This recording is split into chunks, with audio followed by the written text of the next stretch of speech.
सिखाना चाहता हूँ वो है परमेश्वर में समर्पण। हालेलुया। परमेश्वर में समर्पण और परमेश्वर के जो अगुए हैं उनके लिए समर्पण। आपको मैं एक चीज़ बताना चाहता हूँ, सभी लोग मेरी ओर देखेंगे और ध्यान देंगे। जब आप मेरी ओर देखेंगे तो उससे क्या होगा, इंटरेक्शन बना रहेगा। सो सभी लोग ध्यान दें। जब आपको परमेश्वर इस दुनिया में लाया, मैं जिस प्रकार बताता हूँ, और आपके ऊपर एक बहुत बड़ी बुलाहट है, और उस बुलाहट को पूरा करने के लिए हर एक के जीवन में परमेश्वर ने कुछ ना कुछ बुलाहट को रखा है। मैं हूँ, मेरे ऊपर बुलाहट है कि मैं परमेश्वर का दास रहकर उसकी सेवा को पूरा करूँ। कोई बिजनेसमैन है, उसकी बुलाहट बिजनेसमैन है कि वो बिजनेस कर कर प्रभु के राज्य में बोए। किसी की बुलाहट जॉब कर कर है, वो प्रभु के राज्य में जॉब कर कर सेवा करे। सो सबकी अपनी अपनी बुलाहट है। सो कोई भी बुलाहट छोटी बड़ी नहीं है, लेकिन उस बुलाहट में सही तरीके से सिद्धता से चलना वो बहुत जरूरी है। हालेलुया। सो आप जब एक बुलाहट में हैं तो आपको उस बुलाहट में चलने के लिए परमेश्वर के कुछ सिद्धांतों को पूरा करना होता है जो बाइबिल के अनुसार दिए गए। हालेलुया। उनमें से ही ऐसे ही एक सिद्धांत है, वो है समर्पण। वो है समर्पण। हालेलुया। वो है डेडिकेशन। जब आप समर्पण करते हैं, जब आप अपने जीवन को समर्पित करते हैं, तो आप जिसके लिए समर्पित कर रहे हैं, आप पूरा नियंत्रण उसको अपने जीवन का दे रहे हैं। आप मेरी बात को समझ पाए? आप जिसको भी समर्पण करते हैं, आप अपनी लाइफ का पूरा नियंत्रण जिसको आप समर्पण कर रहे हैं उसको देते हैं। हालेलुया।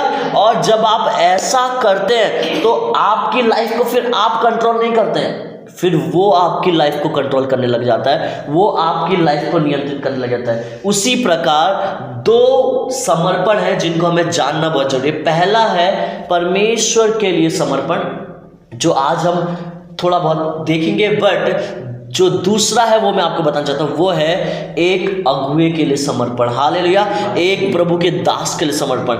जितना ही परमेश्वर के लिए समर्पण जरूरी है, उतना ही अगुए के लिए, परमेश्वर के दास के लिए समर्पण जरूरी है। मैं इस बात को इसलिए सिखाना चाहता हूँ कि बहुत से लोग हैं, चर्चेस में जाते हैं, कलीसियाओं में जाते हैं, और एक कलीसिया से उधर जाते हैं, उधर से उधर जाते हैं, और बहुत जगह भटक रहे हैं। क्यों? क्योंकि उनका एक व्यक्ति के लिए समर्पण नहीं है। हालेलुया।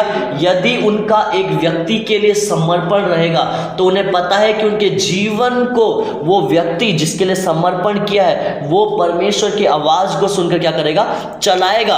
और जब वो समर्पण नहीं करते तो 10 लोग कि जब वो सुनते हैं और फिर वो किसी को समर्पण नहीं करते तो उनका जीवन जो है फिर गलत रास्ते की ओर जाने लग जाता है। गलत रास्ता मतलब ये है, वो परमेश्वर की बुलाहट से अलग होने लग जाते हैं और फिर वो भटक जाते हैं अपने जीवन से। उन्हें पता ही नहीं होता उन्हें करना क्या है। हालेलुया। मुझे पता है मेरी लाइफ में मुझे क्या करना है, क्योंकि मैंने एक समर्पण किया है किसी के प्रति, जिसके प्रति मैं समर्पण करता हूँ। हालेलुया।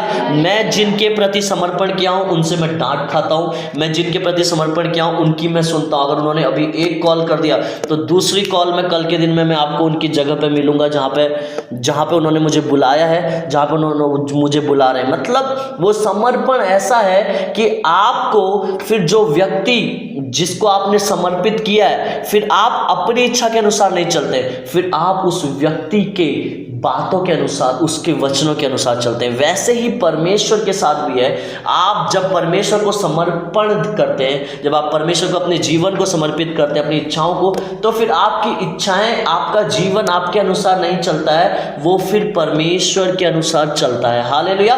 और यही समर्पण है।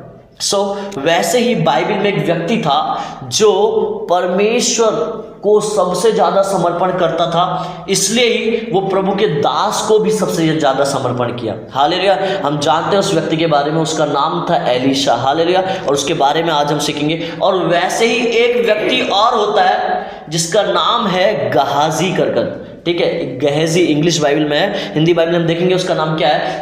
गहाजी कर उसका नाम है। वो क्या होता है, वो एलीशा का क्या होता है, दास होता है, और वो एलीशा को समर्पित करता है।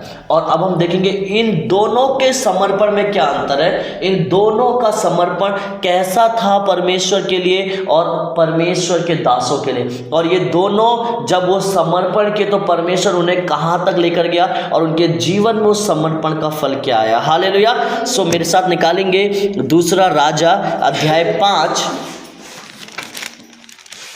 उसकी आयत नंबर 1 से हम पढ़ेंगे।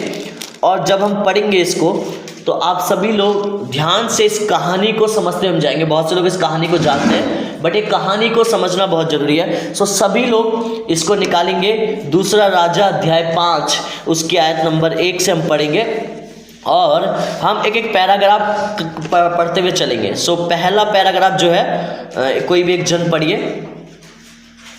अराम के राजा का नामान नामक सेनापति अपने स्वामी की दृष्टि में बड़ा और प्रतिष्ठित पुरुष था, क्योंकि यहोवा ने उसके द्वारा अरामियों को विजयी किया था। वह शूरवीर था परंतु कोढ़ी था। आमीन, हालेलुया।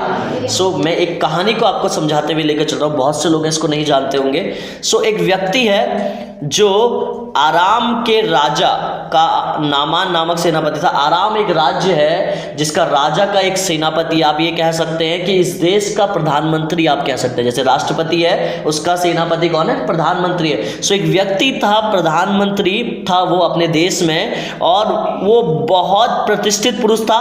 प्रतिष्ठित मतलब बहुत गौरव था, उसकी डिग्निटी थी, उसका वैभव था। हालेलुया, उसका सब कुछ था। ठीक है, क्योंकि यहोवा ने उसके द्वारा अरामियों को विजय दिलवाई थी और वो सूरवीर था। परंतु एक प्रॉब्लम थी उसके जीवन में, वो क्या था? कोढ़ी था। हालेलुया, उसको कोढ़ हो रखा था। और बाइबल आगे बताती है, मैं पढ़ता हूँ, सभी लोग ध्यान से सुनिएगा। कोढ़ी था। अरामी लोग दल बांधकर इजराइल के देश में जाकर वहां से एक छोटी लड़की बंदी बनाकर ले आए थे और वह नामान की पत्नी की सेवा करती थी। उसने अपनी स्वामिनी से कहा, यदि मेरा स्वामी सोमरोम के भविष्यवक्ता के पास होता तो क्या ही अच्छा होता, क्योंकि वह उसको कोढ़ से चंगा कर देता। तो एक लड़की है, जब आराम के पास वो लोग क्या कर रहे हैं, आराम में वो लोग क्या कर रहे हैं, जहां वो युद्ध को जीते हैं वहां से एक लड़की को वो लेकर आ रहे हैं अपने पास। और वो लड़की जो है, कौन लड़की है? एक यहूदी लड़की है जो क्या कर रही है, नामान की पत्नी, मतलब जो प्रधानमंत्री है नामान, उसकी पत्नी की क्या कर रही है, सेवा कर रही है। उसे नौकर बना के रखा है। और उसने अपनी स्वामिनी से कहा, यदि मेरा स्वामी सोमरोम के भविष्यवक्ता के पास होता तो क्या ही अच्छा होता, क्योंकि वह उसको कोढ़ से चंगा कर देता। हालेलुया। सो अब वो लड़की यहाँ पे क्या कर रही है? क्या कर रही है वो लड़की? यहाँ पे वो सेवा कर रही है। लेकिन उसके बाद वो जो यहाँ पे बोल रही है, इस आयत के अनुसार आपको क्या लगता है? लिखा है, उसने अपनी स्वामिनी से कहा, यदि मेरा स्वामी सोमरोम के भविष्यवक्ता के पास होता तो क्या ही अच्छा होता, क्योंकि वह उसको कोढ़ से चंगा कर देता। यहाँ पे लड़की क्या है? उसकी पत्नी को, जो कोढ़ी है प्रधानमंत्री सेनापति नामान, उसकी पत्नी को वो बच्ची जो है सुसमाचार सुना रही है कि यदि यहाँ पे भविष्यवक्ता होता तो वो क्या करता? उसको कोढ़ से क्या करता? चंगा कर देता। हालेलुया। और उसके बाद क्या होता है कि तो नामान ने अपने प्रभु के पास जाकर कह दिया, इजरायली लड़की इस प्रकार कहती है, आराम के राजा ने कहा, तू जा, मैं इजराइल के राजा के पास एक पत्र भेजूंगा। हालेलुया। अब नामान जो कोढ़ी होता है वो राजा के पास जाकर कहता है कि ये लड़की ऐसा ऐसा कह रही है, एक भविष्यवक्ता है जो कोढ़ से चंगा करता है। तो राजा कहता है, तू जा, चले जा, मैं तुझे वो देता हूँ, परमिशन देता हूँ और तू चले जा। उसके बाद लिखा है, तब वह 10 किकार चांदी और 6000 टुकड़े सोना, ध्यान से पढ़िएगा, और 10 जोड़े कपड़े साथ लेकर रवाना हो गया। अब ये जो अमाउंट लिखा है ना, आज के समय में अगर ये अमाउंट जोड़ा जाए तो पूरी दुनिया की ये इकोनॉमी है आज के टाइम की, जो वो सोना चांदी लेकर जा रहा है। पूरी दुनिया का पैसा है। उस समय राजाओं के पास इतना होता था, एक राजा के पास, समझ पा रहे हैं? उस समय के राजा बहुत अमीर होते थे इस समय के राजाओं से। ठीक है, सो उस समय बहुत अमीरी थी। सो ये जो बताया जा रहा है, ये किसके पास वो लेकर जा रहा है? भविष्यवक्ता के पास लेकर जा रहा है। और क्या क्या लेकर जा रहा है? तब वह 10 किकार चांदी और 6000 टुकड़े सोना और 10 जोड़े कपड़े साथ लेकर रवाना हो गया। और वह इजराइल के राजा के पास वह पत्र ले गया जिसमें यह लिखा था, जब यह पत्र तुझे मिले तब जानना कि मैंने नामान नामक अपने कर्मचारी को तेरे पास इसलिए भेजा है कि तू उसका कोढ़ क्या कर दे? दूर कर दे। यह पत्र पढ़ने पर इजराइल के राजा ने अपने वस्त्र फाड़े और बोला, क्या मैं मारने वाला वाला और जिलाने वाला परमेश्वर हूँ कि उस पुरुष ने मेरे पास किसी को इसलिए भेजा है कि मैं उसका कोढ़ दूर करूं। सोच विचार तो करो, वह मुझसे झगड़े का कारण ढूंढता है। हालेलुया। जब इज़राइल के राजा के पास वो व्यक्ति आ रहा है, उस पत्र को पढ़ रहा है, तो इज़राइल के राजा को ऐसा लग रहा है कि सामने जो राजा है वो एक रणनीति बना रहा है मेरे साथ युद्ध करने की, क्योंकि मैं तो कोई बीमार को चंगा नहीं कर सकता, मैं किसी कोढ़ को चंगा नहीं कर सकता। और वो ऐसा क्यों कह रहा है पता है आपको? क्योंकि उसको भी नहीं पता है कि उसके देश में एक भविष्यवक्ता रहता है जो कोढ़ से चंगा करता है। हालेलुया। मैं आपको बताना चाहता हूँ, एक भविष्यवक्ता, एक रियल समर्पित व्यक्ति जो एक रियल समर्पण में होता है किसी के, वो कभी भी दुनिया को नहीं बताता है कि मैं समर्पण कर रहा हूँ। उसके बारे में किसी को नहीं पता होता है, लेकिन उसके बारे में एक व्यक्ति जानता है, वो परमेश्वर होता है। हालेलुया। जिस प्रकार वो लड़की जानती थी कि वो कोढ़ी जो है उसको जो है वो भविष्यवक्ता चंगा कर देता, तो उसी प्रकार परमेश्वर आपके बारे में जानता है कि आपके अंदर क्या क्या एबिलिटीज़ हैं जब आप समर्पण में चल रहे होते हैं। हालेलुया। और जब आप समर्पण में चल रहे होते हैं, परमेश्वर आपका खुद क्या करता है? खुद आपका सुसमाचार लोगों को सुनाता है। परमेश्वर खुद आपके बारे में लोगों को बताता है। और जब लोगों को आपके बारे में पता चलता है तो लोग, फिर आपको किसी के पास जाने की जरूरत नहीं पड़ती है, फिर लोग आपके पास सोना, चांदी, हीरा, मोती लेकर आते हैं जब आप एक रियल समर्पण में, एक असली समर्पण में जब आप होते हैं। हालेलुया।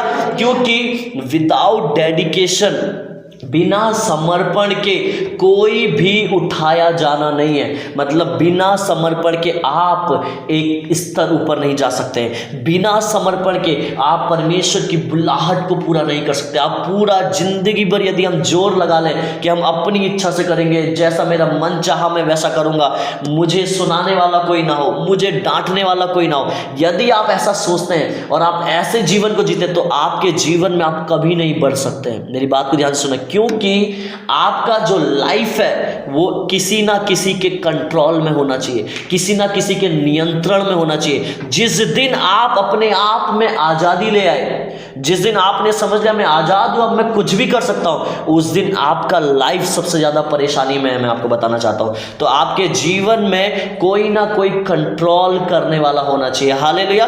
कोई ना कोई नियंत्रण करने वाला होना चाहिए। एक दूसरे को इशारा ना करें, ये वचन हर एक के लिए है। मैं बताना चाहता हूँ, इस बात को सीरियस ले, जो मैं आपसे कहना चाहता हूँ कि परमेश्वर जो है वो चाहता है हर एक व्यक्ति से समर्पण, चाहे वो बच्चा हो, चाहे वो बूढ़ा हो, चाहे वो आदमी हो, चाहे वो औरत हो, चाहे वो परमेश्वर का दास हो, चाहे वो परमेश्वर का दास नहीं हो।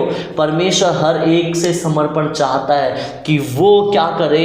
समर्पण करे परमेश्वर को, और फिर उसके बाद परमेश्वर के दास को। हालेलुया। एक अगुवाई में रहना एक ऐसा, मैं आपको बताना चाहता हूं, जब आप एक अगुवाई में रहते हैं तो आप एक सुरक्षा में रहते हैं।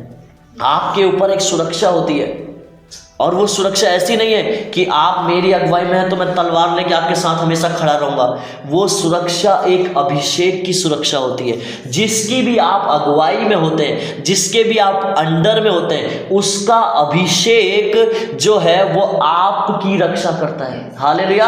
और हर एक परमेश्वर के दास को नियुक्त करते समय प्रभु ने उसे एक अपना स्पेशल अनॉइंटिंग, स्पेशल अभिषेक दिया है। और उस अभिषेक को जितने लोग आदर करते हैं, जितने लोग उस अभिषेक के नीचे चलते हैं, उन सब का परमेश्वर क्या करता है? आदर करता है। और उन सब को परमेश्वर का वो अभिषेक क्या करता है? संभाले रखता है। हालेलुया। आप समझ पा रहे हैं मेरी बात को? आपका अगुवाई में रहना, आपका अंडर रहना बहुत जरूरी है। और फिर उसके बाद क्या हुआ? हम आगे जाएंगे, वचन में लिखा है उसके बाद कि यह सुनकर कि इज़राइल के राजा ने अपने वस्त्र फाड़े हैं, परमेश्वर के भक्त एलीशा ने राजा के पास कहला भेजा, तूने क्यों अपने वस्त्र फाड़े हैं? अब वह मेरे पास आए, तब जान लेगा कि इज़राइल में एक क्या है? भविष्यवक्ता है। हालेलुया।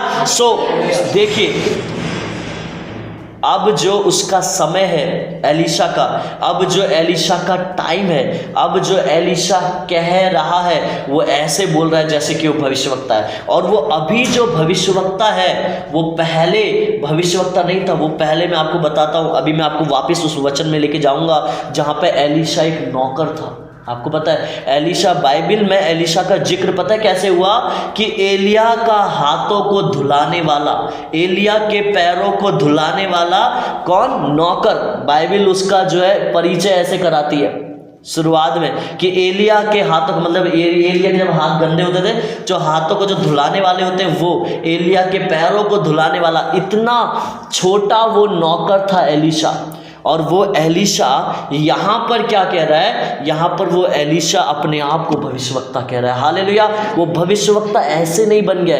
हमारे जीवन में जो कुछ भी बुलाहट है वो ऐसे ही हमें नहीं मिल जाती है, वो ऐसे ही हमारे जीवन में पूरी नहीं होने लग जाती है। हर एक बुलाहट के लिए आपको एक प्रक्रिया से होकर गुजरना पड़ता है, एक काम से, एक अगुवाईपन से होकर गुजरना पड़ता है। आप कुछ भी अपने जीवन में बिना अंडर आए, बिना किसी की अगुवाई में आए आप नहीं कर सकते।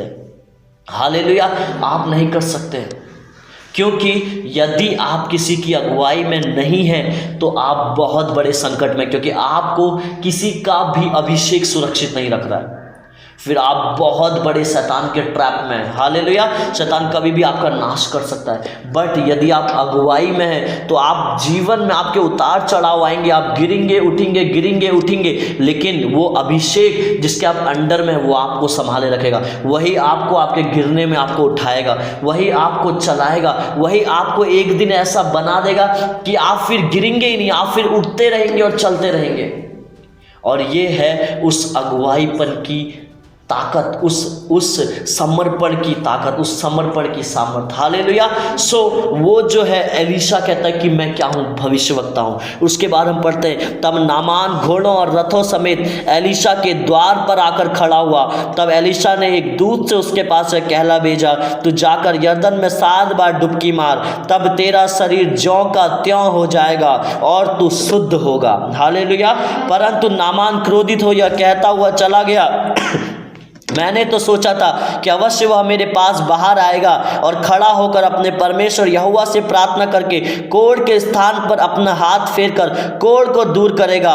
क्या दमिश्क की अबाना और परपद नदियां इज़राइल के सब जलाशयों से उत्तम नहीं है? क्या मैं उनमें स्नान करके शुद्ध नहीं हो सकता हूँ? इसलिए वह क्रोध से भरा हुआ लौट कर चला गया। हालेलुया। मेरी बात को ध्यान से सुने।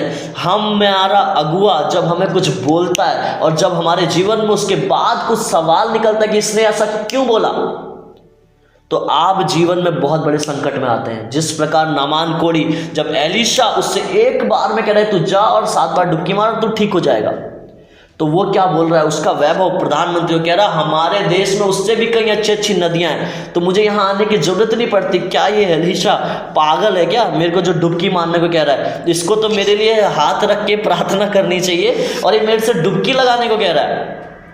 सो कई बार हमारे जीवन में भी ये हो जाता है। सो जब आप समर्पण में हैं तो ध्यान दें अपने अगुए की आप कभी बुराई ना करें। मैं आपको बताना चाहता हूँ ये बहुत खतरनाक है। ये अपने अगुए की नहीं, आप किसी भी पास्टर की कभी भी बुराई ना करें, चाहे वो पास्टर कैसा भी हो। हालेलुया। और जब आप ऐसा करेंगे तो आप शैतान के एक बहुत बड़े ट्रैप में, एक बहुत बड़े जाल में हैं। तो आपको समझना है कि आपका मुंह हमेशा आशीषों के लिए, तारीफों के लिए खुलना चाहिए। आपका मुंह कभी भी बुराइयों के लिए नहीं खुलना चाहिए। यदि आपसे एक बात बोल दी जाए कि ये करना है, सो वो आपको फिर करना है, क्योंकि आपने यदि नहीं किया जो आपका पास्टर आपसे कह रहा है, या जो मैं आपसे कह रहा हूँ, या जो अगुआ आपसे कह रहा है, तो आप अपने जीवन में कहीं ना कहीं उस बुलाहट की जो सड़क में है उससे आप टेढ़े कहीं ना कहीं मुड़ सकते हैं। मैं आपको बताना चाहता हूँ कहीं ना कहीं आप भटक सकते हैं। ये हर एक के लिए है यहाँ पे। हालेलुया। और जब आप इस वचन को सुन रहे हैं तो कृपया कर अपने दिमाग में उस व्यक्ति को ना लाएं कि उस व्यक्ति के लिए वचन है, ऐसे लाए कि मेरे लिए वचन है। यदि आप ऐसा भी सोचें तब भी आप शैतान के बहुत बड़े झूठ में हैं और शैतान के बहुत बड़े ट्रैप में हैं। यदि आप इस वचन को अपने लिए ले रहे हैं तो आप बहुत बड़ी आशीषों में हैं परमेश्वर के। हालेलुया। मैं आपको बताना चाहता हूँ परमेश्वर का वचन आप हर एक इंडिविजुअल, हर एक अकेले व्यक्ति के लिए है। वो आप जब वचन सुनते हैं आपके दिमाग में कोई और आता है, ये उसके लिए नहीं है। प्रभु का वचन, परमेश्वर का वचन जब आप सुनते हैं तो ये आपके लिए है। जब आपको सुनाया जा रहा है वो आपको खुद के लिए उसको लेना है। आप कहाँ पर उस वचन पे आप काम कर सकते हैं। हालेलुया।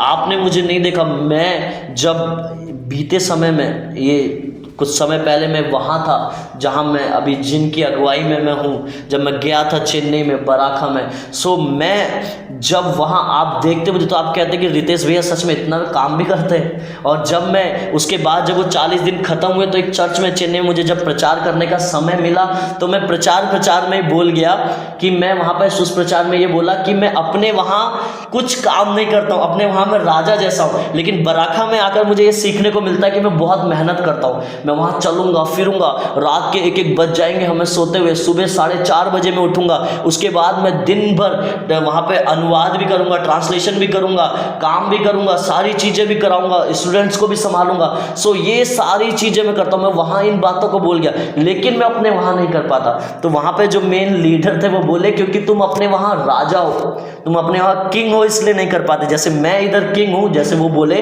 वैसे तुम अपने वहाँ किंग हो। लेकिन मैं आपको बताना चाहता हूँ, जिधर मैं सेवक हूँ, जिधर मैं दास हूँ, मैं उधर पूरा 100% दास होकर क्या किया, मैं वहाँ पर सेवा करता हूँ। हालेलुया। और जब आप ऐसा करते हैं, परमेश्वर आपको रियल ट्रैक, रियल जगह पर, रियल उसकी बुलाहट पे आपको बनाए रखता है। हालेलुया। और शैतान आपको भटका नहीं पाता है। हमारे भटकने का कारण, आपके भटकने का कारण एक ही है कि हम उस ट्रैक में नहीं चलना चाहते, हम उस ट्रैक में नहीं चल रहे हैं। हालेलुया। इसलिए हम कुछ ना कुछ क्या कर रहे हैं, गलती कर रहे हैं। और जब हम रियल ट्रैक में हैं, जब हम सिद्ध हैं, जब हम सही परमेश्वर की योजना में चल रहे हैं, जैसे जैसा वचन बोलता जा रहा है, तो हम सीधे सीधे क्या करते जाएंगे, हम चलते जाएंगे। हालेलुया। और ये आप सबके लिए ये वचन, मेरे लिए भी मैं आपको बताना चाहता हूँ, क्योंकि परमेश्वर का वचन हर एक के लिए है। बाइबल में लिखा है कि वो 2-धारी तलवार है, वो मारता भी है और बचाता भी है, वो काटता भी है और बचाता भी है। हालेलुया। सो परमेश्वर का वचन ऐसा है, तो वो कुछ लोगों को काट भी रहा है, कुछ लोगों को बचा भी रहा है। आमीन। सो आपको समझना है कि जब कोई अगुआ, जिस प्रकार एलीशा यहाँ पे बोल रहा है कि तू जा 7 बार डुबकी मार, तो उसने क्या करना था, वहाँ पे 7 बार जो है डुबकी मारनी थी। और 7 जो है वो अनंतता को दर्शाता है, मैंने बात पहले भी बताई है। सो जब परमेश्वर का अगुआ आपसे कुछ कहता है तो वो आपको अनंतता के लिए मानना होता है। हालेलुया। वो आपको कंप्लीटनेस के लिए, पूर्णता के लिए मानना होता है, फिर उसमें आपकी इच्छा नहीं चलती है। मैं आपको बताना चाहता हूँ, एक सिपाही आपने देखा, एक सोल्जर जो होता है, एक आर्मी वाला, आर्मी में 2 ही रूल होते हैं। यदि कुछ करने को कहा जाए तो बंदा एक ही बात बोल सकता है, सॉरी 2 बात नहीं। यदि उसे कुछ काम करने को बोला जाए तो वो एक ही लाइन बोल सकता है, वो है, यदि उससे बोला जाए कि इस ग्राउंड के 10 चक्कर मार, तो वो क्या बोलेगा, मैं नहीं मार रहा, मैं आज थका पड़ा हूँ। क्या आर्मी वाला ऐसा बोलेगा? बोलेगा ओके सर, यस सर। और इन 2 शब्दों के अलावा उसके पास कोई शब्द नहीं है। अगर उसने ऐसा बोला तो वो सीधे आर्मी से निकाल दिया जाएगा। वैसे ही सेम आप परमेश्वर की आर्मी में हैं, परमेश्वर की सेना में हैं, और जिस क्षण आप बोलते हैं मैं नहीं कर रहा, समझ पा रहे मेरी बात को, मेरे से नहीं हो पाएगा, उस क्षण आप आर्मी से बाहर कर दिए जाते हैं। मैं आपको बताना चाहता हूँ, परमेश्वर की सेना से। तो इस बात को समझें कि आप एक सेना में, हर एक व्यक्ति जैसे ही यीशु मसीह में आ जाता है, जैसे ही वो पुनर्जीवन पा लेता है, मतलब बॉर्न क्रिश्चियन हो जाता है, जैसे वो मसीह को पा लेता है, वैसे ही वो परमेश्वर की सेना में खुद ब खुद शामिल हो जाता है। कोई भी विश्वासी ये नहीं कह सकता कि मैं उसकी सेना में नहीं हूँ। यदि वो कह रहा है कि मैं उसकी सेना में नहीं हूं, तो वो परमेश्वर का जन नहीं है, वो परमेश्वर पे विश्वास नहीं करता है। तो आप परमेश्वर की सेना में, और जब आप उसकी सेना में, तो आपसे जो बोला जाता है तो आपका answer yes sir, okay sir होना चाहिए। और यही रियलिटी है। एक बार की बात है, कुछ बोल रहे थे, एक अगुए मेरे से कुछ बोल रहे थे, और मैंने कहा मैं अपना सुझाव देने लग गया, और मेरा सुझाव उनके सुझाव से बहुत बढ़िया था।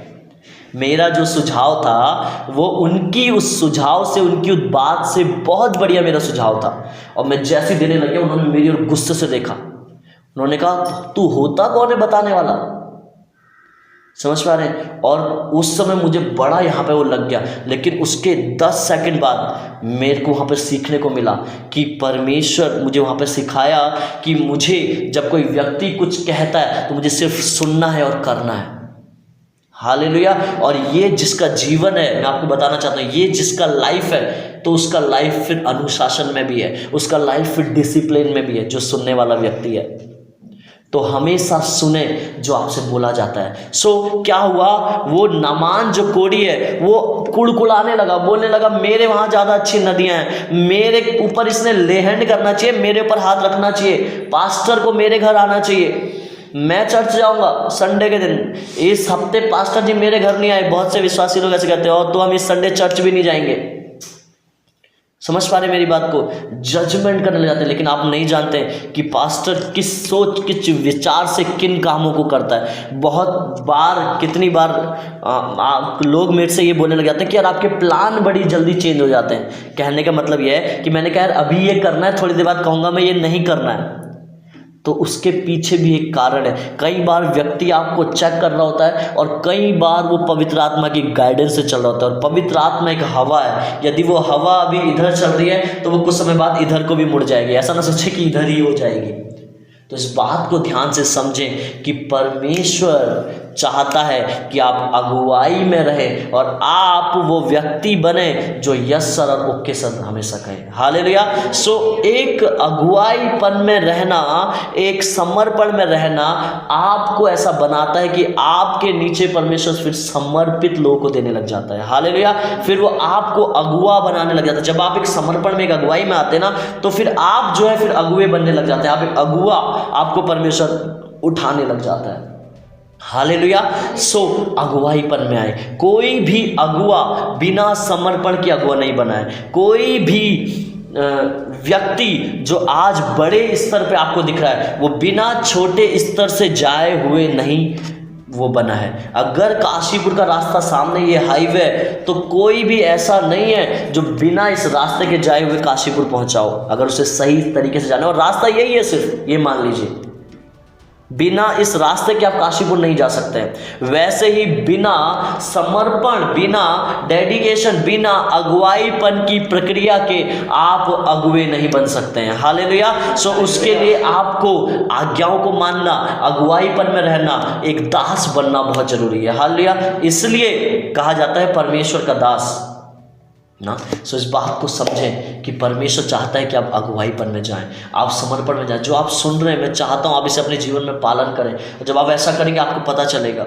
हालेलुया। सो अब क्या हुआ कि उसके बाद क्या वो कहने लगा 13वीं आयत में, तब उसके सेवक पास आकर कहने लगे, हे हमारे पिता, यदि भविष्यवक्ता तुझे कोई भारी काम करने की आज्ञा देता तो क्या तू उसे ना करता। अब देखिए, उस नामान कोढ़ी के पास एक अच्छा व्यक्ति भी है, एक अच्छा व्यक्ति भी, एक दास भी है जो उससे कह रहे, हे मेरे बाप, अगर वो तुझे कुछ और कहता, कठिन काम करने को, ये कहता कि तू वापस अपने देश में जा, ऐसा कर, इतनों को खिला, इतनों का दान पुण्य कर, क्या तू उसे नहीं करता ना। वो तो नॉर्मल सी बात तेरे से बोल रहा है कि तू 7 बार डुबकी मार ले, तो तू वो क्यों नहीं कर रहा है। एक कठिन काम से अच्छा तो यह है ना कि वो सरल काम तुझे कह रहा है। लेकिन वही है कि हमारा वैभव हमारे सामने आने लग जाता है, मैं आप हमारे सामने जब आने लग जाता है तो हम नहीं समझते फिर सामने वाला प्रभु का दास है या कौन है। फिर हम सोचते हैं ये ऐसा ही है। और कई बार लोग इस वजह से गलत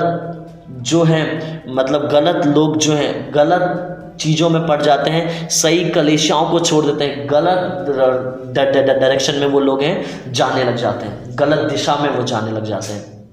हालेलुया। क्योंकि आपका जो पास्टर है वो स्ट्रिक्ट है। इसलिए लोग क्या करते हैं, लोगों को वो पसंद है जो उन्हें मक्खन लगाता हो, लोगों को वो पसंद है जो बार बार आके उनसे पूछता हो, अरे आपने खाना खाया, घर में सब, मैं आपको बताना चाहता हूँ। लेकिन आप इसलिए नहीं है।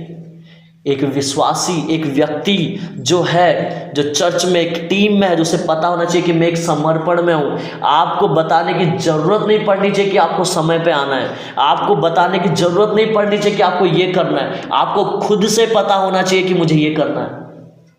समझ पा रहे मेरी बात को। क्योंकि आप एक लीडरशिप में, एक आर्मी में जब एक व्यक्ति होता है, उसे एक दिन शेड्यूल समझा दिया जाता है कि तुझे रोज 5 बजे उठना है, 10 किलोमीटर दौड़ लगाना है। फिर अगले दिन से उसे बताया नहीं जाता है। अगर अगले दिन से उसे बताना पड़े तो उसके पटे पड़ते हैं। फिर अगले दिन से उसको फिर 10 किलोमीटर की जगह पर 20 किलोमीटर दौड़ना पड़ता है, अगर उसे अगले दिन उठाने जाना पड़े तो।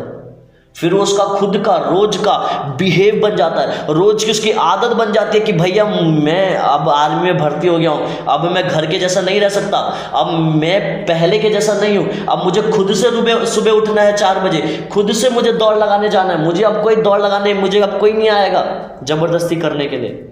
समझ पा रहे हैं? सो आप उसी प्रकार उस आर्मी में, तो आप जब अगुवाईपन में, तो आपको खुद से उस अगुवाईपन में जाना है। किसी को आपको जैसे घोड़े को मार मार के आगे को भगाया जाता है ना, वैसे आपको भगाने की जरूरत ना पड़े।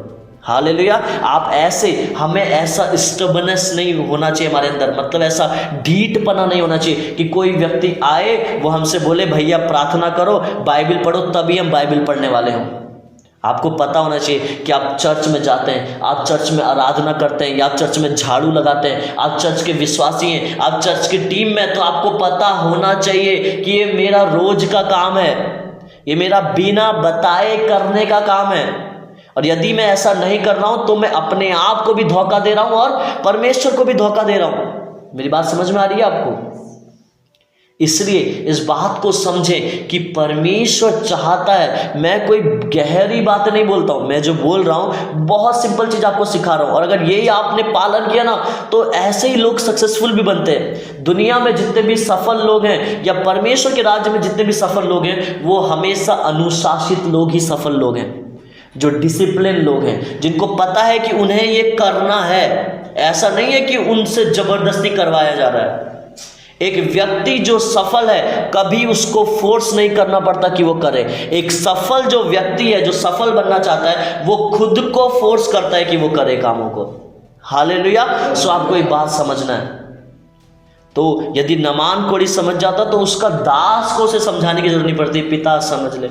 सोचो उसका दास को उसको बताना पड़ रहा है, लेकिन दास भी कितना बढ़िया है कि वो उससे हे पिता कर कर बात कर रहा है, इस तरीके से बोल रहा है कि उसको गुस्सा भी ना आए, नहीं तो दास की गर्दन कट जाएगी। समझ पा रहे हैं? वो कह रहा है तुझे अगर कोई इससे भी बड़े बड़े काम देता तो तू करता ना, लेकिन ये छोटा सा काम है, तुझे सिर्फ 7 बार डुबकी मारनी है, जा ना डुबकी मार।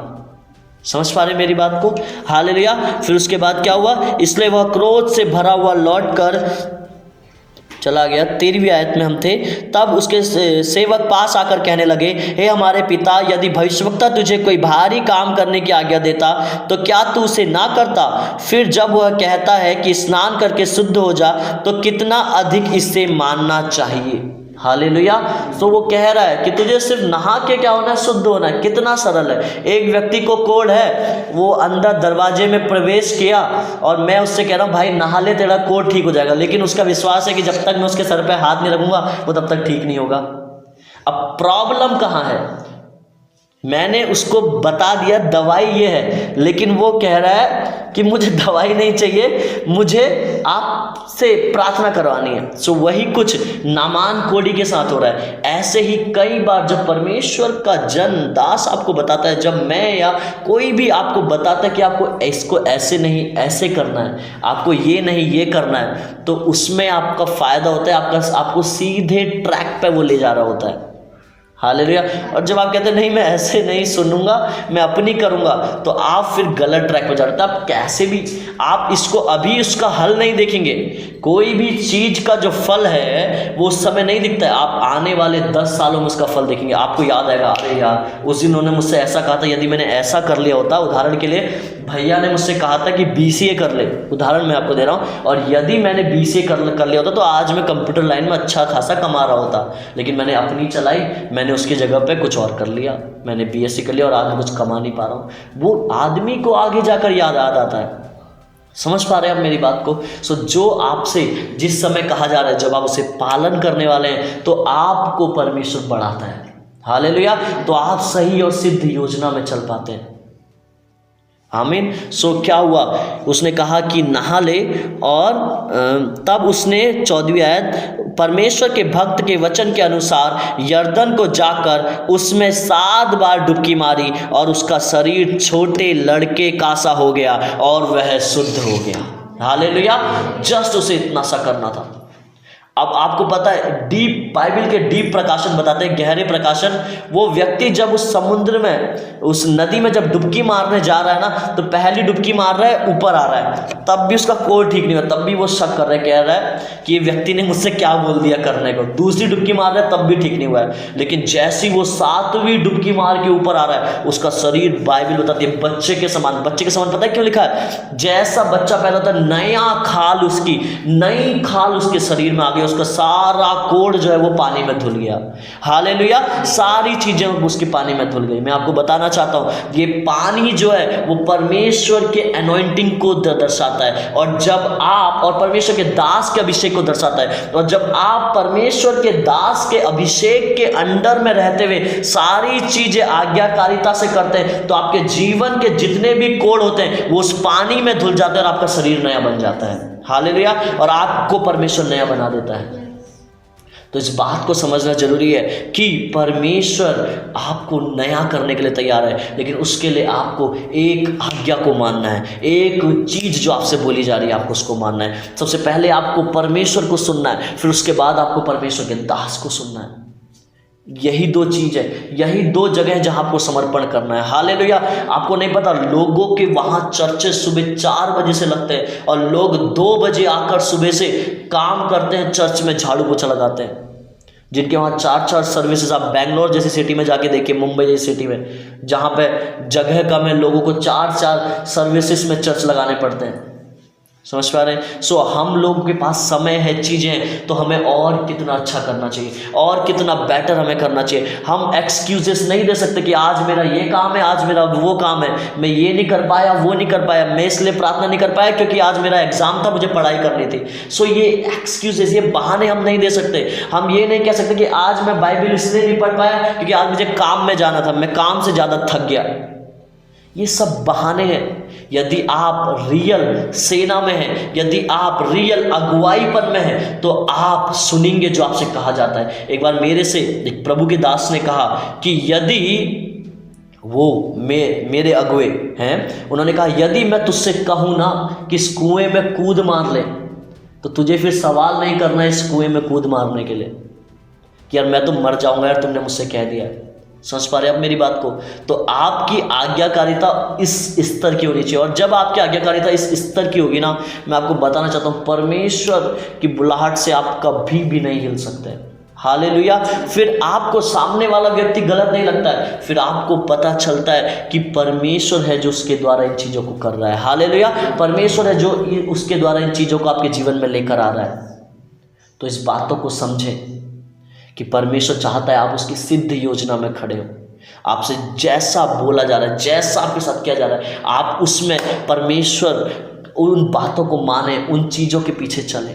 हालेलुया, उन चीज़ों के पीछे चले, और जब आप ऐसा करेंगे परमेश्वर आपको बढ़ाएगा। हालेलुया। अभी भी मैं रियल व्यक्ति पर भी नहीं आया हूँ, अभी वो अब रियल कहानी चालू होगी, आप कह सकते हैं अब प्रचार जो है चालू होगा। हालेलुया।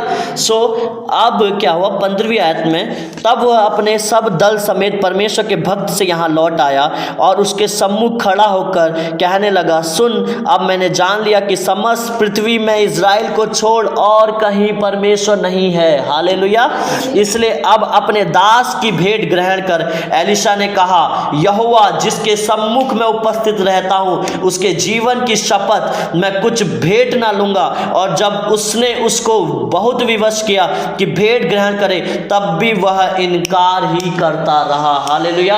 यदि आप सिद्ध परमेश्वर के दास हैं, सिद्ध परमेश्वर की सेना में हैं, तो आपको दुनिया का कोई भी पैसा आकर्षित नहीं कर सकता। मैं आपसे कहना चाहता हूं, आपको कोई भी काम परमेश्वर के भवन में आने से आकर्षित नहीं कर सकता। आपको परमेश्वर की दास की बात मानने से कोई भी आपका परिवार का जन, कोई भी आपका पैसा नहीं रोक सकता। हालेलुया।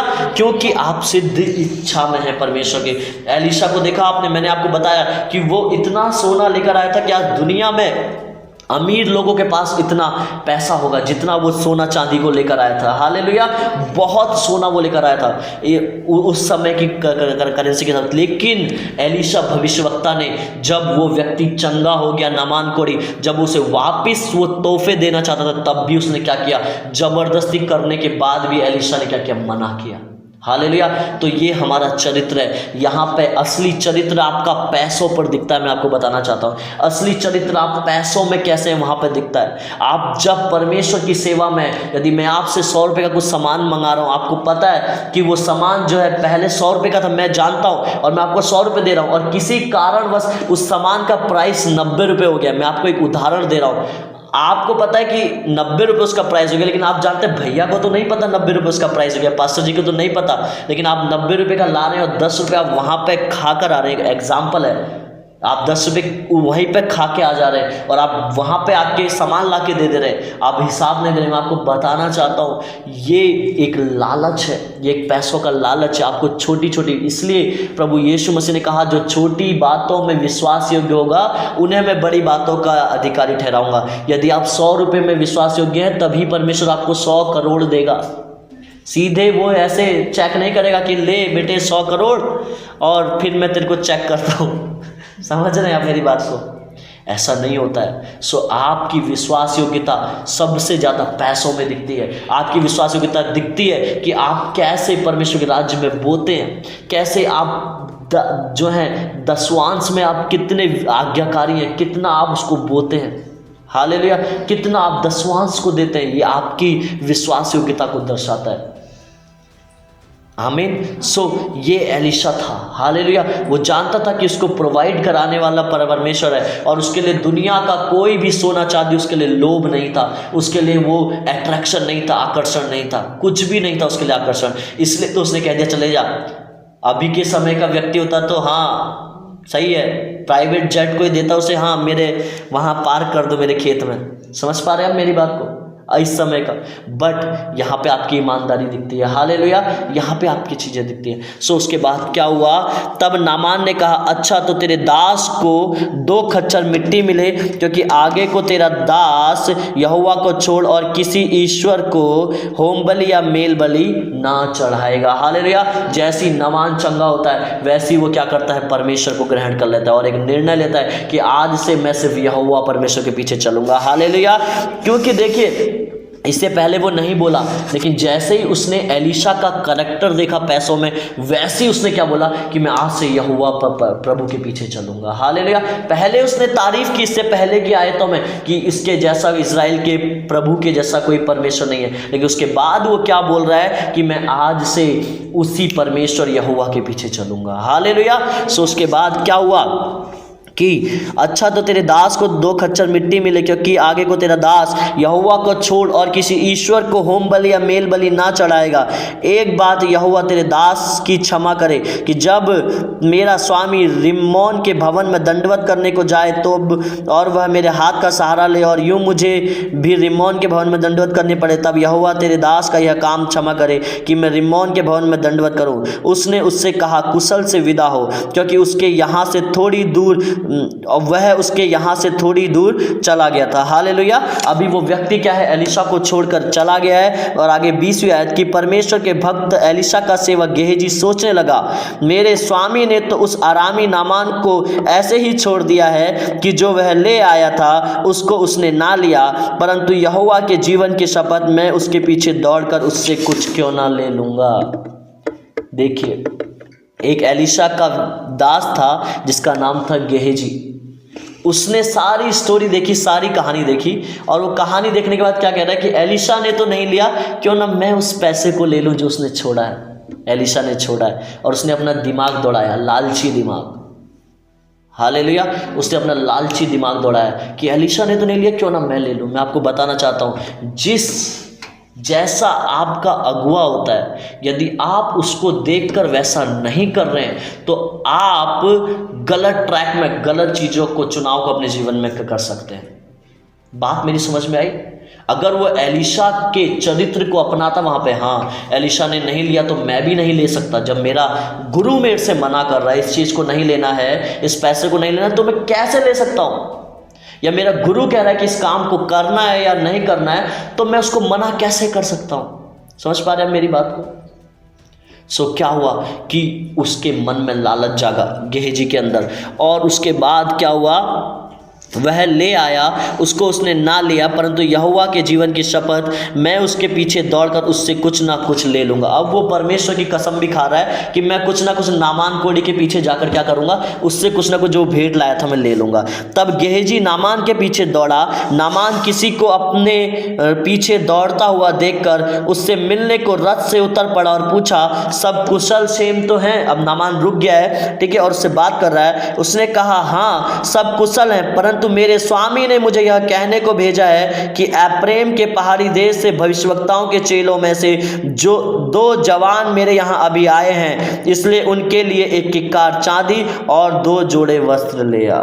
देखो यहाँ पे इसने क्या किया, लालच के चक्कर में उसने झूठ भी बोला।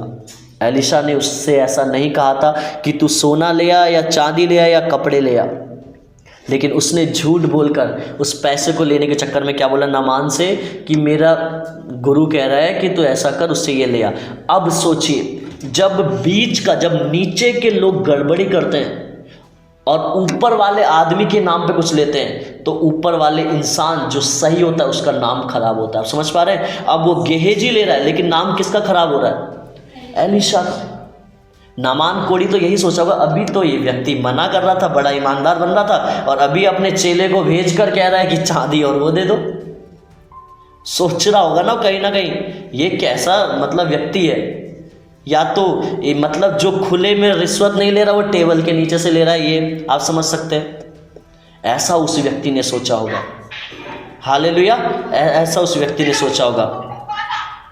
तो हमें समझना है कि परमेश्वर आपसे क्या चाहता है। मैं आपको बताना चाहता हूँ, ईमानदारी बहुत ज़रूरी है। हालेलुया, जब आप ईमानदार होते हैं ना, आपको दुनिया में कोई नहीं हरा सकता है। जब आप परमेश्वर के काम के लिए, परमेश्वर के पैसों के लिए, प्रभु के राज्य में बोलने के लिए, परमेश्वर के दास को सुनने के लिए, करने के लिए, परमेश्वर के राज्य के लिए जब आप ईमानदार होते हैं, तो आपको उठने से कोई नहीं रोक सकता है, आपको बढ़ने से कोई नहीं रोक सकता है। तो ईमानदार बने। हालेलुया, ईमानदारी को लेकर आए। आपके वजह से एक जब भी आप देखेंगे एक बड़ी जो मिनिस्ट्री होती है, जब लोग उसके नीचे के लोग जब कुछ गड़बड़ी करते हैं, तो मेन किसका नाम खराब होता है कि इस मिनिस्ट्री में ऐसा होता है, लोग कहते हैं। फिर समझ पा रहे? तो ईमानदारी बहुत ज़रूरी है, चाहे वो छोटा कलीसिया हो या बड़ा कलीसिया हो, हर जगह ईमानदारी बहुत मायने रखते हैं। हालेलुया, मैं आपसे क्यों कह रहा हूँ, आप संडे के दिन आकर अलग है, और आप जब संडे से जैसे बाहर निकलते हैं तो आप दुनिया में अलग हो जाते हैं। तो आपको ऐसा नहीं करना है। आप यहाँ पे आकर तो सारा आराम से सुनते हैं, सब कुछ आप अच्छे से प्रार्थना कर रहे हैं, आपके आंसू भी निकल रहे हैं, रो भी रहे हैं, लेकिन जब आप बाहर जा रहे हैं तो आप गालियाँ दे रहे हैं, आप लोगों के साथ बुराइयाँ कर रहे हैं, आप लोगों के साथ बैठ रहे हैं, आप लोगों के साथ चुगलियाँ कर रहे हैं, आप परमेश्वर के दास के खिलाफ बोल रहे हैं, तो ये आपके जीवन में बहुत गलत प्रभाव को डाल सकता है, बहुत गलत। आप कभी नहीं पनप सकते। मैं आपको बताना चाहता हूँ, आपके पनपने का एक ही राज्य, आपको सुनना है और करना है। यदि आप सुनने और करने वाले नहीं है तो आप कभी नहीं पनप सकते अपनी लाइफ में। हालेलुया, जैसे एक पेड़ है ना, उसके जीवन में उसे पनपने के लिए सुनना और जो करना है वो उसकी लाइफ में बोया जाना और सींचा जाना है। हालेलुया, तो आपकी लाइफ में जब बोया जाना और सींचा जाना होता है, जब सुनना और करना आप करते हैं अपने जीवन में, परमेश्वर की सुनकर या उसके दास की सुनकर, तो परमेश्वर आपको पनपाता है, आप फलों को लेकर आते हैं। हालेलुया, आप चीज़ों को अपने जीवन में फलवंत करते हैं, आप बढ़ते हैं, आप रुकते नहीं हैं। आमीन। सो इन बातों को समझे। हालेलुया। सो उसके बाद क्या हुआ कि नामान ने कहा, खुशी से 2 किक्कार ले ले। तब उसने उससे बहुत विनती करके 2 किक्कार चांदी अलग थैलियों में बांध कर 2 जोड़े वस्त्र समेत अपने 2 सेवकों पर लाद दिया, और वे उन्हें उसके आगे आगे ले चले। हालेलुया। अब क्या हुआ, लालची आदमी क्या किया कि नामान से जो है वो सामान लेकर चल दिया। हालेलुया। जब 24वीं आयत, जब वह टीले के पास पहुंचा, तब उसने उन वस्तुओं को उनसे लेकर घर में रख दिया और उन मनुष्यों को विदा किया और वे चले गए। अब वो क्या करता है, एलीशा से छुपाने के लिए उन चीज़ों को कहाँ रख देता है, अपने घर पे छुपा के रख देता है। हालेलुया, अपने घर पे उनको छुपा देता है। और उसके बाद क्या होता है, तब वह भीतर जाकर अपने स्वामी के सामने खड़ा हुआ। एलीशा ने उससे पूछा, हे गेहजी, तू कहाँ से आता है? उसने कहा, तेरा दास तो कहीं नहीं गया।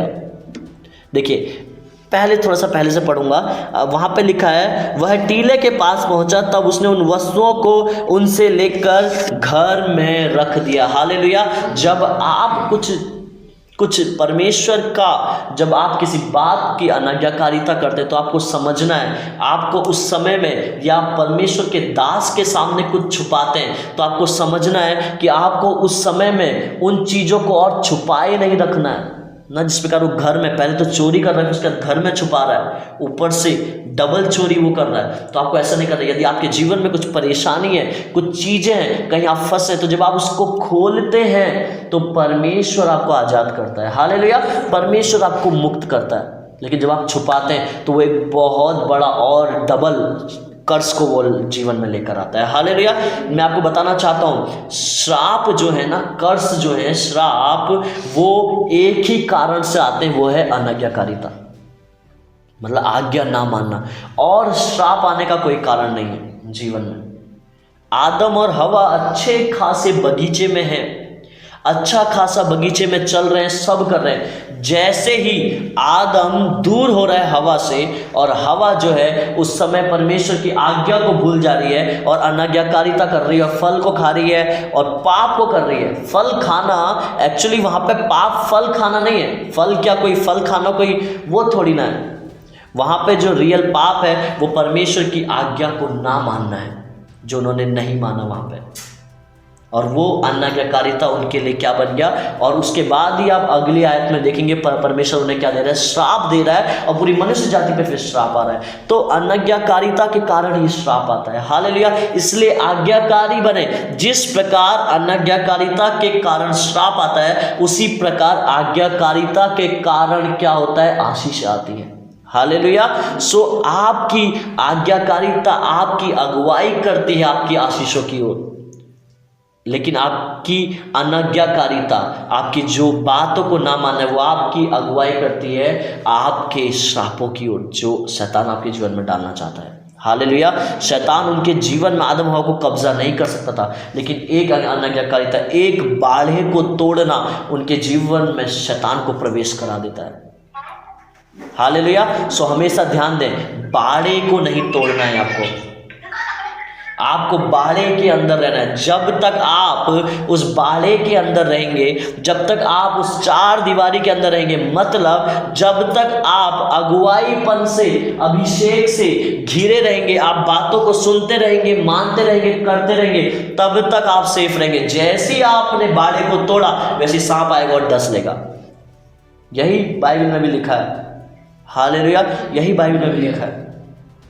तो आपको समझना है कि वो सांप, प्रभु यीशु मसीह ने क्रूस पे तो हरा दिया उसे, लेकिन अब वो आपकी इच्छाओं, आपकी अनाज्ञाकारिता को देखता है और आप पे आने की कोशिश करता है, आपके जीवन में चीज़ों को डालने की कोशिश करता है। हालेलुया। सो आज्ञाकारी बने, और ये बहुत ज़रूरी है हर एक व्यक्ति के लिए। आमीन। सो उसके बाद क्या हुआ, तब वह भीतर जाकर अपने स्वामी के सामने खड़ा हुआ।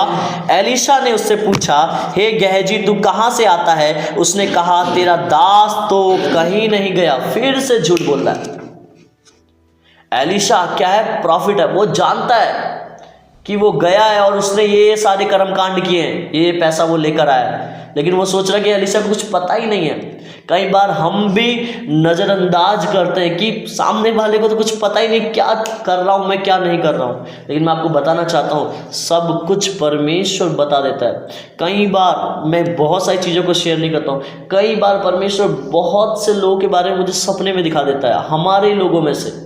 कई बार प्रभु ये दिखा देता है कि ये व्यक्ति ऐसा करे। वो बात अलग है कि मैं किसी को जाके गलत नहीं बोलता हूँ या उससे नहीं कहता कि मैं क्यों कर रहा हूँ, जिसमें उसके लिए प्रेयर कर रहा होता हूँ, क्योंकि परमेश्वर दिखाता है, बताता है। हालेलुया। क्योंकि ये नया नियम है। पुराने नियम में क्या हुआ मैं आपको बताना चाहता हूँ। हालेलुया। अभी देखिए, फिर उसके बाद क्या हुआ, तेरा दास तो कहीं नहीं गया, उसने कहा। उसने उससे कहा, जब वह पुरुष इधर मुंह फेर कर तुझसे मिलने को अपने रथ पर से उतरा, देखिए उसने आत्मा में देख लिया था। एलीशा यहाँ है, लेकिन वो किलोमीटर्स में देख रहा है कि एक व्यक्ति रथ से उतरा है और उसकी ओर मुड़ा है। क्या हुआ? तेरी ओर क्या हुआ? उतरा, तब से वह पूरा हाल मुझे मालूम था। क्या यह समय चांदी या वस्त्र या जैतून या दाख की बारियां, भेड़ बकरियां, गाय बैल और दास दासियां लेने का है? समझ पा रहे? इस कारण से नामान का कोढ़ तुझे और तेरे वंश को सदा लगा रहेगा। हालेलुया। उस गेहेजी पर वो कोढ़ क्या होता है? उस गेहेजी पर नहीं, नामान तो ठीक हो जाता है, लेकिन वो कोढ़ उस गेहेजी के ऊपर आता है और उसके बाद उसकी जितनी पीढ़ियां होती हैं उन सब के ऊपर वो कोढ़ आता है। एक अनाज्ञाकारी करने से, एक परमेश्वर की अनाज्ञाकारिता की बात नहीं कर रहा हूं मैं अभी, परमेश्वर के दास की अनाज्ञाकारिता करने से। परमेश्वर तो यहां पे है ही नहीं। यहां पे जो कुछ बोल रहा है एलीशा ही बोल रहा है, जो पास्टर है। पुराने नियम में यही पास्टर होते थे। एक उसकी बात ना मानने से एक कोढ़ उसके और उसकी जनरेशन की में आ जाता है। और गेहेजी के बारे में जब आप पढ़ेंगे, उसकी पीढ़ी में ऐसा है कि जितना भी आज तक कोढ़ी आपको दिखते हैं वो सब गेहेजी की जनरेशन के लोग हैं, जिनको भी कोढ़ होता है। समझ पा रहे? सो ये स्पिरिट जो है, गेहेजी का आत्मा जो है, वो किसी के अंदर नहीं होना चाहिए अनाज्ञाकारिता का। हालेलुया। क्योंकि अनाज्ञाकारिता बहुत बड़ा पाप है। जब आप किसी बात को नहीं मानते हैं, ऐसा नहीं है कि मैं आपसे कह रहा हूँ भैया चोरी मत करो तो आप उसको मान रहे हैं चोरी नहीं करें। नहीं, अनाज्ञाकारिता आपकी छोटी से छोटी चीज़ों में दिखती है। मैंने कहा कि एक गिलास पानी लेकर आओ, आपकी अनाज्ञाकारिता वहाँ पर दिखती है कि आप कितनी जल्दी उठकर कितनी जल्दी जाते हैं, कितनी जल्दी आते हैं। मैं आपको बता रहा हूँ, ये छोटी छोटी, आदमी बड़ी चीज़ों को सही कर लेगा, आदमी बड़े गलतियों से बच लेगा, लेकिन छोटी गलतियों से नहीं बच पाता। और ये छोटी गलतियां ही उसे श्राप में डालती हैं, उसके जीवन में बुलाहट को रोके रखती हैं पूरा होने से। समझ पा रहे हैं आप मेरी बात को? सो समझे इस बात को कि परमेश्वर चाहता है कि आप आज्ञाकारी बने। हालेलुया। आप आज्ञाकारिता से चलें। आमीन। और उसके बाद क्या होगा कि तेरे वंश को सदा लगा रहेगा। तब वह हिमसा श्वेत कोढ़ी होकर उसके सामने से चला गया। हालेलुया। अब क्या हुआ? उसे कोढ़ हो गया और उसके सामने से चला गया। मैं आपको बताना चाहता हूँ, अब उसको कोढ़ होने के बाद क्या होता है? वो परमेश्वर के दास की उपस्थिति से भी चले जाता है। अनाज्ञाकारिता इतनी खतरनाक है कि वो आपको परमेश्वर की उपस्थिति से भी दूर दूर कर सकती है। मैं आपको बता दूं, छोटी छोटी बातों के अनाज्ञाकारिता की बात कर रहा हूं। अभी यहाँ कुछ नहीं हुआ है, इतना बड़ा उसने नहीं किया। जस्ट जो एलीशा ने लेना चाहिए था, देखा जाए उसकी नज़र में वो ठीक है कि यार मेरे गुरु ने वो सोना चांदी नहीं लिया, चलो मैं ले लेता हूँ, मुझसे कौन सा मेरे गुरु ने मना किया है। समझ पा रहे मेरी बात को? लेकिन वो परमेश्वर की नज़र में गलत है, क्योंकि परमेश्वर चाहता है कि आप इंटीमेट करें, आप नकल करें जो परमेश्वर ने, जो लोग नियुक्त किए हैं उनको देखकर। कई बार लोग कहते हैं ना, मतलब नकल करे का मतलब ये है कि आप क्या करें कि आप सीखें उनको देखकर कि वो क्या करते हैं। तो आपको पता होना चाहिए। जब उसको दिख रहा था कि एलीशा उसको नहीं ले रहा है, तो उसको खुद में खुद पता होना चाहिए था कि यस, परमेश्वर की कुछ योजना है, इसलिए एलीशा नहीं ले रहा है। ऐसे ही आपको हर एक चीज में पता होना चाहिए, हाँ पास्टर जी ऐसा कह रहे हैं तो इसलिए मुझे ये नहीं करना है, इसलिए मुझे ये करना है। लेकिन जब हम अपना चलाएंगे तो वो गेहेजी के जैसे परिणाम मिलेगा। मैं कोई कर्स नहीं कर रहा हूँ, बट मैं आपको रियलिटी बता रहा हूँ अनाज्ञाकारिता की।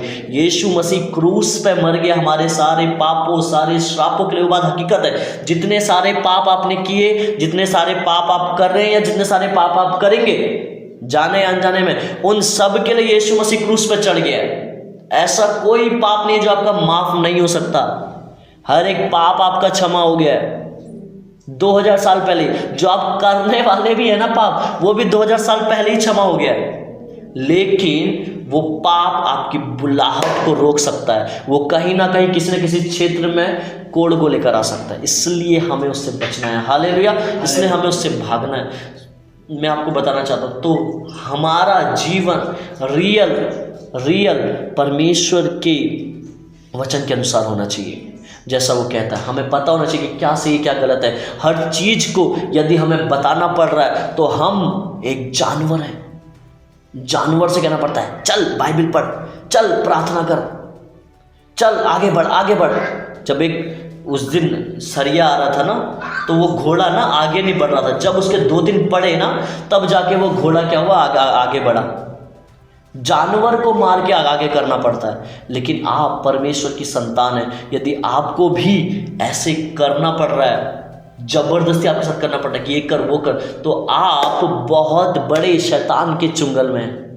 हालेलुया, बहुत बड़े। समझे, उसका परिणाम अच्छा नहीं है, चाहे वो यहाँ हो या कई बार हम सोचते हैं ना, एक ही तो जीवन है, मजे ले लेते हैं, एक ही तो जिंदगी है, मजे लेकर निकल लेते हैं। मैं आपको बताना चाहता हूँ, आपको लगता है एक जिंदगी है, लेकिन इसके बाद एक बहुत बड़ी जिंदगी है जो प्रभु जिसको संभालने वाला है। हालेलुया।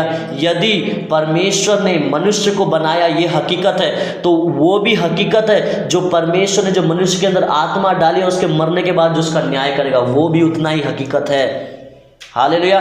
और दूसरी बात, जो आप करते हैं वो आपकी पीढ़ियों पे जाता है। जिस प्रकार वो कोढ़ गेहजी तक नहीं, उसकी जनरेशन, उसकी पीढ़ियों तक गया, उसी प्रकार आपके पाप जो है, क्योंकि एलीशा जानता था, आपको पता है एलीशा ने क्यों श्राप दिया, ये तुझ पे चले जाएगा नामान का कोढ़ और तेरी पीढ़ी पे, क्योंकि जानता था जो गलती इसने की है वो उसकी पीढ़ी भी करेगी, झूठ बोलेगी, अनाज्ञाकारिता करेगी।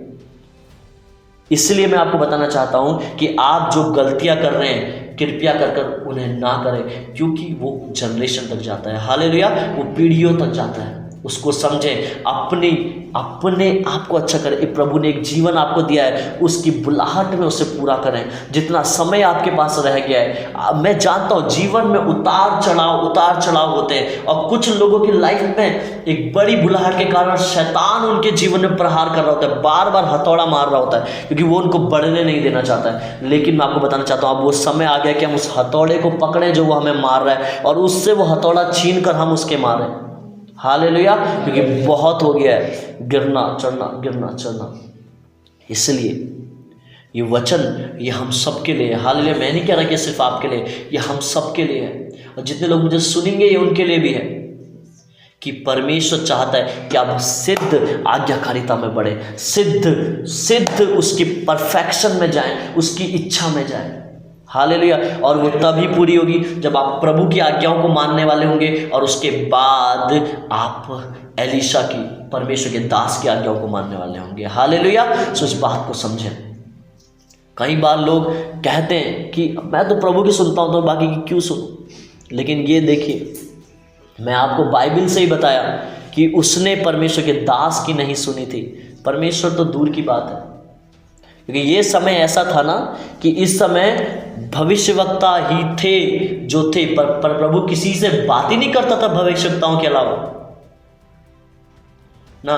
तो लोग क्या होता है इस समय में, नए नियम है तो लोग सोचते हैं कि प्रभु मेरे से डायरेक्ट बात करता तो पास्टर से क्या ही बात करेगा, पास्टर से ज़्यादा तो मुझे आता है। समझ पा रहे हैं मेरी बात को? तो इसलिए लोग चुंगल में फंस जाते हैं। लेकिन मैं आपको बताना चाहता हूँ, यीशु मसीह ने कहा मैं व्यवस्था को ख़त्म करने के लिए नहीं, पूरा करने के लिए आया हूँ। मतलब जो आज्ञाकारिता है वो पूरी होनी चाहिए नए नियम में, और भी ज़्यादा। हालेलुया। तो ये था गेहजी, जिसने अपने जीवन में जो श्राप को लेकर आया आज्ञाकारिता कर कर, लेकिन ये समर्पण में होने के बाद भी, तो आपको समझना है वो एलीशा के समर्पण में था। लेकिन मैं आपको एक उदाहरण और देना चाहता हूँ, फिर हम खत्म करेंगे। और वो उदाहरण मेरे साथ निकालेंगे, यही दूसरा राजा अध्याय 2, थोड़ा सा 2-3 पन्ने पीछे जाएंगे।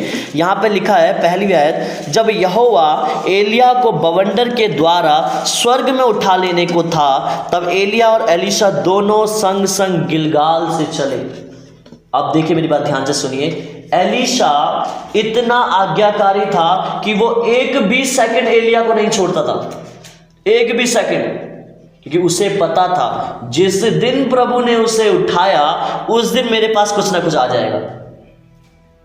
समझ पा रहे हैं मेरी बात को? जब आप विश्वास योग्यता से एक व्यक्ति के पीछे चल रहे होते हैं, तो उस समय उसकी परिस्थिति कुछ भी हो, एलिया जो है वो इजेबेल से भाग रहा है, इजेबेल जो व्यभिचार का आत्मा है वो उससे भाग रहा है, सारी चीजें हो रही है, सब कुछ हो रहा है, लेकिन एलीशा जानता है कि मुझे अभी भी इसके साथ खड़े होना है। उसके बाद भी उसे सब पता है एलीशा को, लेकिन उसे खड़े होना है, और वो खड़ा है एलीशा उस एलिया के साथ। और जब वो खड़ा है एलिया के साथ एलीशा, आपको पता है क्या होता है, कि गिलगाल से चले। एलिया ने एलीशा से कहा, यहोवा मुझे बेतेल तक भेजता है, इसलिए तू यहीं ठहरा रहे। अब क्या है, उसका स्वर्ग में उठाए जाने का टाइम है, तो एलिया कह रहा है तू यहीं पर रह, मैं आगे बेतेल को जाता हूँ, तू यहीं पर रह। एलीशा से कह रहा है एलिया। लेकिन क्या हो रहा है, एलीशा ने कहा, यहोवा के और तेरे जीवन की शपथ, मैं तुझे नहीं छोड़ने का। हालेलुया। उसने निर्णय बना रखा है, कुछ भी हो जाए मैं एलिया को नहीं छोड़ूंगा, कुछ भी हो जाए।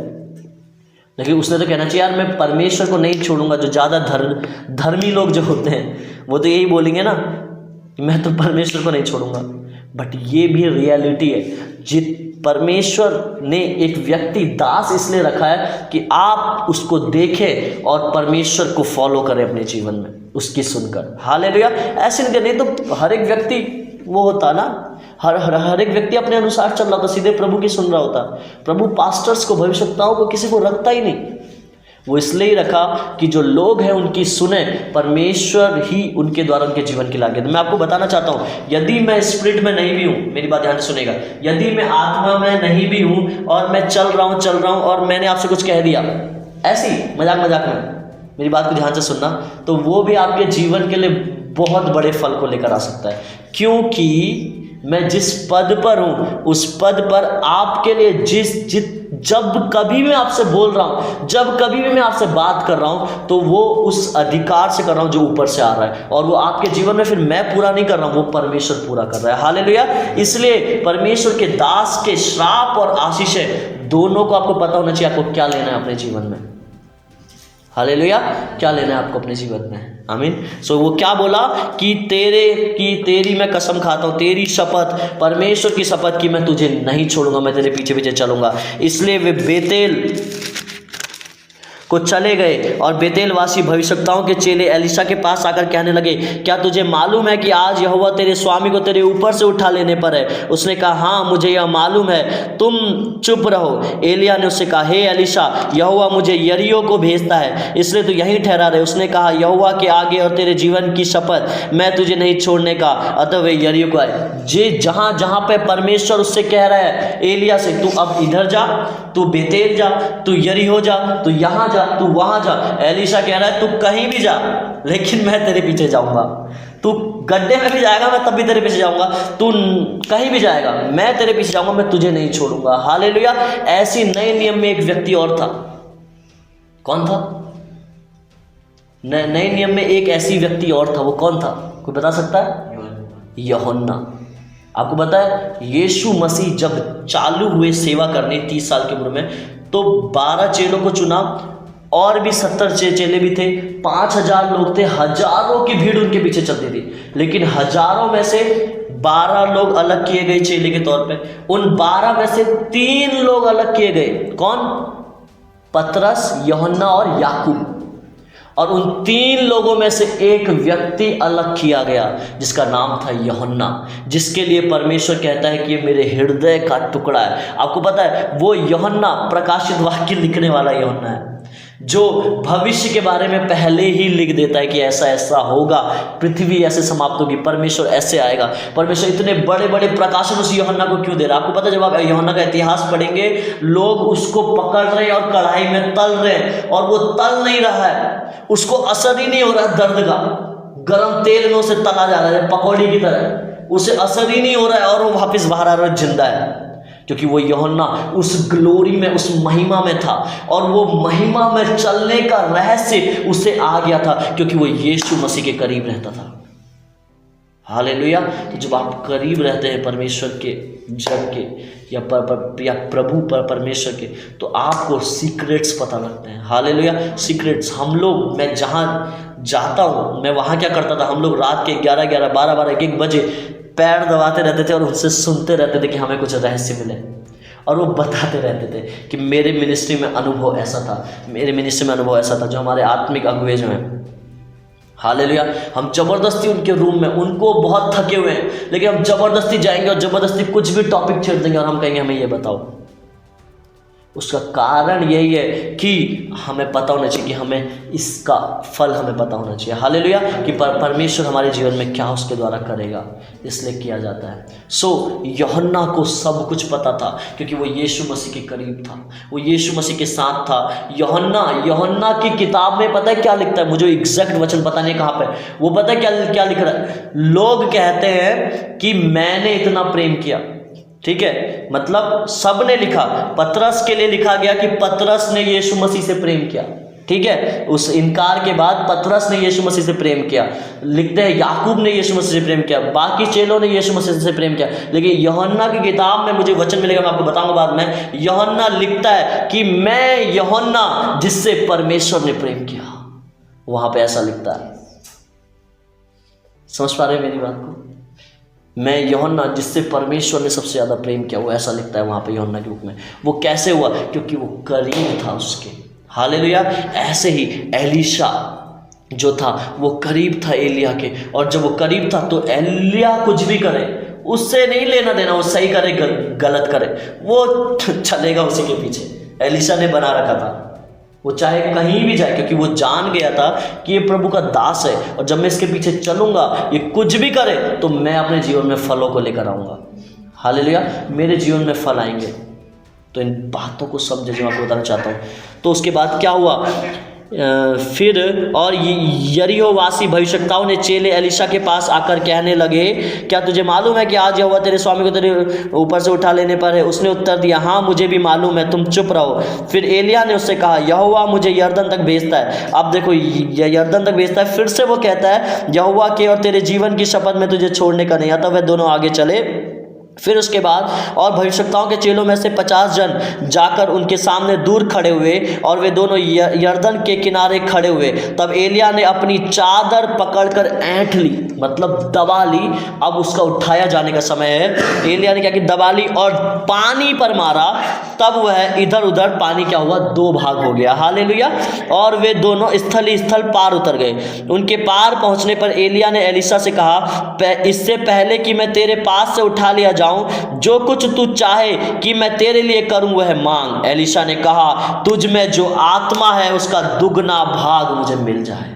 हालेलुया। और क्या हुआ, मतलब परमेश्वर का आत्मा उस एलिया के ऊपर था, और उसने क्या कहा, तेरे अंदर जो आत्मा है उसका दुगना भाग। अब एक भाग भी नहीं चाहिए, अब मेरे को तेरा दुगना भाग चाहिए जो मैं तेरे पीछे चलाऊं। मैं आपको बताना चाहता हूँ, आप जब विश्वास योग्यता में चलते हैं, आप जब आज्ञाकारिता में चलते हैं, एक समय आता है परमेश्वर फिर आपको बढ़ाता है। हालेलुया। पर प्रभु का एक समय आता है, वो कहता है, बेटे मांग तुझे क्या चाहिए इस व्यक्ति के द्वारा, और वो मैं तेरे से बात करूंगा इस व्यक्ति के द्वारा, और वो तुझे उठाएगा। हालेलुया। तो एक समय आता है। उसके बाद क्या हुआ कि उसने कहा कि तो भी दूना भाग मुझे मिल जाए। एलिया ने कहा, तूने कठिन बात मांगी है, तो भी यदि तू मुझे उठा लिए जाने के बाद देखने पाए तो तेरे लिए ऐसा ही होगा, नहीं तो ना होगा। समझ पा रहे? अभी भी एलिया उसकी परीक्षा ले रहा है, कह रहा है मेरे उठाए जाने तक भी तेरा पूरा ध्यान मेरी ओर लगा रहना चाहिए। यदि तू मुझे देखता रहेगा तभी जाकर वो दुगना भाग तेरे ऊपर आएगा। मैं आपको बताना चाहता हूँ, जब आपका पूरा फोकस आज्ञाओं को मानने के पीछे लग जाता है तो आप जो है परमेश्वर की आत्मा के द्वारा, परमेश्वर के अभिषेक के द्वारा भरे जाने लग जाते हैं। हालेलुया। परमेश्वर आपको भरने लग जाता है। और उसके बाद क्या हुआ, जो चलते चलते बातें कर रहे थे कि अचानक एक अग्निमय रथ और अग्निमय घोड़ों ने उनको अलग अलग किया, और एलिया बवंडर में होकर स्वर्ग पर चढ़ गया, और उसे एलीशा देखता और पुकारता रहा, हाय मेरे पिता, हाय मेरे पिता, हाय इज़राइल के रथ और सवारों। जब वह उसको फिर देखना पड़ा तब उसने अपने वस्त्र पकड़े और फाड़ कर 2 भाग कर दिए। फिर उसने एलिया की चद्दर उठाई जो उस पर गिरी थी, और वह लौट गया और यरदन के तट पर खड़ा हुआ। तब उसने एलिया की वह चद्दर जो उस पर से गिरी थी पकड़कर जल पर मारी और कहा, एलिया का परमेश्वर यहोवा कहाँ है? जब उसने जल पर मारा तब वह इधर उधर 2 भाग हो गया और एलीशा पार हो गया। हालेलुया। जो मिरेकल, जो चमत्कार एलिया करता था, अब वो एलीशा करने लगे, क्योंकि उसके ऊपर वो दुगना भाग आ चुका था। हालेलुया, क्योंकि उसके ऊपर वो डबल अनॉइंटिंग उसकी लाइफ में, डबल अभिषेक उसकी लाइफ में प्रवेश कर चुका था। तो मैं आपको बताना चाहता हूँ आज्ञाकारिता इतनी महत्वपूर्ण है। हालेलुया, जब आप आज्ञाकारिता में होते हैं परमेश्वर आपको डबल आशीष से डबल अभिषेक देता है। आमीन। सो बहुत जरूरी है आज्ञाकारिता में चलना, समर्पण में चलना, अगुवाईपन में चलना बहुत जरूरी है। बिना दास के कोई सेवक, बिना सेवक और दास के कोई राजा नहीं बन सकता है। यदि आपको पता है दाऊद को जब राजा बनाया गया तो वो राजा का बेटा राजा नहीं था, वो राजा का बेटा नहीं था। दाऊद जो था जब उसे राजा बनाया गया इजराइल का, तो वो जो था चरवाहा था। लेकिन जिस समय वो चरवाहा था उस समय वो विश्वास योग्यता से भेड़ों को चरा रहा था। हर एक बात में, छोटी छोटी बातों में ईमानदार था। हर एक बात में अपने भाइयों, जब उसके भाई लोग युद्ध में जाते थे तो अपने भाइयों से इतना प्रेम करता था। उसके भाई उससे कहते थे मेरे लिए युद्ध में मैं जा रहा हूँ, मेरे लिए पानी लेकर आना, तो वो एक बार में सुनकर उनके लिए पानी युद्ध में लेके जाया करता था, पानी पिलाया करता था। प्रभु ने उसके कितने 7 भाई थे, 7 भाइयों को राजा नहीं बनाया जो उससे बड़े थे, लेकिन उसकी विश्वास योग्यता देखकर प्रभु उसको राजा बनाया, क्योंकि वो छोटी बातों में, भेड़ को चराने में, उन चीज़ों में विश्वास योग्य था। हालेलुया, इसलिए दाऊद राजा बना। आमीन। हालेलुया। सो विश्वास योग्यता आपके जीवन में परिपक्वता को और आशीषों को लेकर आती है। हालेलुया। सो आप जितना विश्वास योग्य रहेंगे उतना परमेश्वर हमें बढ़ाता रहेगा, उतना परमेश्वर हमारे जीवन में कार्य करता रहेगा। आइए हम सब अपने स्थानों पर खड़े हो जाएंगे। Hallelujah, thank you Jesus. Hallelujah, hallelujah, oh hallelujah.